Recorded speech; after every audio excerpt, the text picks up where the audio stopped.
Chapter 1: Europe at the beginning of the 18th century.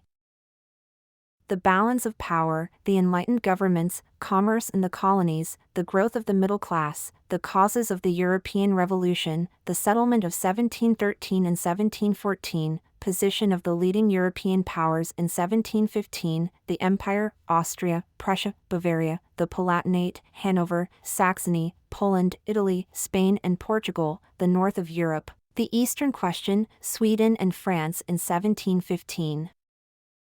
On the 1st of September, 1715, Louis XIV passed away. With his death, the 18th century can be considered to have truly begun, much in the same way that the meeting of the States General on May 5, 1789, marks the end of the century.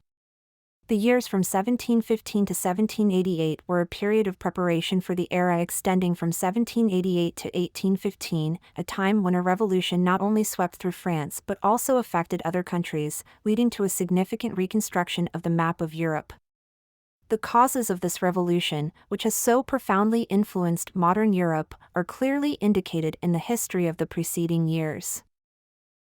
During the period from 1715 to 1788, certain leading ideas were accepted that differed in many respects from those proposed during the revolutionary epoch. Perhaps the best known of these is the concept of the balance of power. After the Peace of Westphalia, it became recognized that a number of independent states of various sizes and resources must find a way to coexist, and that the security of all must be ensured. However, the Christian Republic was an ideal of philosophers and was largely ignored by Louis XIV. It was not until 1688 that William II led a successful opposition to the predominance of France. The balance of power in the 18th century has been described as merely a temporary immobility produced by exhaustion after long wars. Diplomacy was corrupt, and international immorality was universal.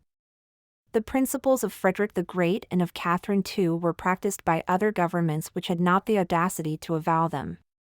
The invasion of Silesia, the partition of Poland, the attempted dismemberments of Turkey and Sweden, and the suggested dismemberment of Prussia, are well-known illustrations of the contempt for established rights and the determination of powerful states to enrich themselves at the expense of their weaker neighbors. No consideration was paid to race limits or to national boundaries. Large portions of Italy were, at the Peace of Utrecht, taken from Spain and given to Austria, while the Spanish Netherlands was handed over to the care of the distant House of Habsburg. Until 1788, the supremacy of dynastic interests remained practically unquestioned, and it was not until the 19th century that the idea of nationality became generally recognized. "They cut and pare states and kingdoms," wrote Alberoni of the ministers of his day, "as if they were Dutch cheeses."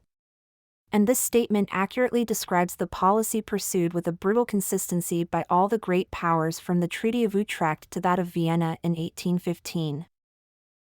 Expanding on the introduction. The 18th century in Europe was a time of significant transformation, marked by the rise of enlightened absolutism, the growth of commerce and colonial expansion, and the burgeoning middle class. These factors, along with the intellectual currents of the Enlightenment, contributed to the causes of the European Revolution. The Treaty of Utrecht in 1713 and the subsequent Peace of Rastatt and Passarowitz in 1714 marked the end of the War of the Spanish Succession and established a new balance of power in Europe. The leading European powers in 1715, such as the Holy Roman Empire, Austria, Prussia, Bavaria, the Palatinate, Hanover, Saxony, Poland, Italy, Spain, Portugal, and the northern European countries, were all positioned to exert their influence in the coming years. The Holy Roman Empire was a complex political entity, comprising numerous territories with varying degrees of autonomy. Austria, under the Habsburgs, was a dominant force in Central Europe, while Prussia, under the Hohenzollerns, was emerging as a significant power. Bavaria, the Palatinate, Hanover, and Saxony were all important states within the empire, each with their own political ambitions and alliances. Poland, Italy, Spain, and Portugal each faced their own challenges and transformations. Poland was in a period of decline, with its political system of noble democracy contributing to its weakness. Italy was a patchwork of states, some under foreign control, while others were independent city-states. Spain and Portugal, once the leading colonial powers, were now in decline, with their overseas empires under threat from other European powers. The north of Europe, including countries like Sweden, Denmark, and Russia, was also undergoing significant changes. Sweden, once a major power, was in decline after losing territories to Russia in the Great Northern War. Russia, under the rule of Peter the Great and later Catherine the Great, was rapidly expanding and becoming a major European power. The Eastern question referred to the diplomatic and political issues posed by the decline of the Ottoman Empire and the potential for its territories to be divided among the European powers.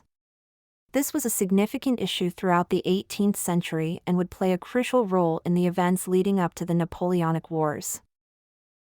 France, under Louis XV and later Louis XVI, was a leading European power, but its internal struggles and the financial strain of its colonial ambitions would eventually contribute to the French Revolution. The ideas of the Enlightenment, with their emphasis on reason, liberty, and equality, would also play a significant role in shaping the revolutionary movements of the late 18th century. In summary, the 18th century was a period of great change and upheaval in Europe, with the balance of power constantly shifting as nations sought to assert their influence and protect their interests. The ideas and events of this time would set the stage for the revolutionary changes that would come in the following century.